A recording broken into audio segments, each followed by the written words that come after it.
Okay, I took the antlers off there, and I'm going to use this tool. Basically what it is, it's a wire brush that I epoxied a PVC pipe to. And we're going to take and we're going to rough this whole form so we can get the hide paste and stuff to stick to it. Basically just want to take this, and there's a mold release that they use on these forms, and it's got kind of a slick surface to it. So basically I just want to take this thing and just scratch the whole form.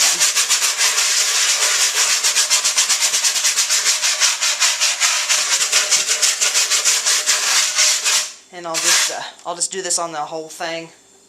Pay particular attention to the down in the recessed areas and the detail. But I'll go ahead and do this, and then we will come back. When we're roughing, we want to pay particular attention to areas like this, as they do have a tendency to drum. And to drum, what that means is that when you put the skin on here, it may be on there good to begin with, but as the skin dries, it actually starts to lift off the form. And we want to avoid that. So like I said, this needs to be scratched up real good, and also areas down in here, and any of these places like this. You watched my other videos. You know I already measured this, so I knew what size to order for the deer.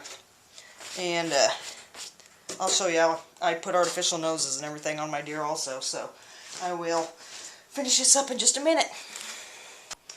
And also want to make sure and get all the dust off of this when you get done. Whatever you do, don't get this stuff in your eyes, because it burns, burns, burns. So I'll whisk this all off and get rid of all the dust, and then I'll replace the nose. Here's the artificial nose that I use. I'm not sure if you'll be able to see, but this is the reason I use these. These are, you can actually get the color through that from the light. So when you have it mounted on there and stuff, it gives you a nice realistic look. And I have measured and marked on the nose where to cut this. So I will put the nose on here now. Okay, here you can see that I've cut the nose off the form, and this is what that'll look like. I'm going to put that on there. Now this I'm not too worried about, because I'm going to put some clay on there, and I'll just kind of shave around and blend this in. And the same with up here. I'll just get some clay and blend that in.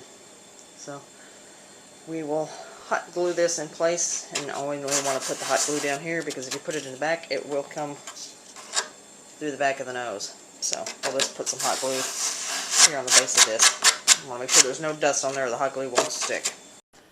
Then I have blended the nose in there, and also put a little bit up by the lacrimal glands. And I also, you might be able to see it, I don't know, cut the lip slot out.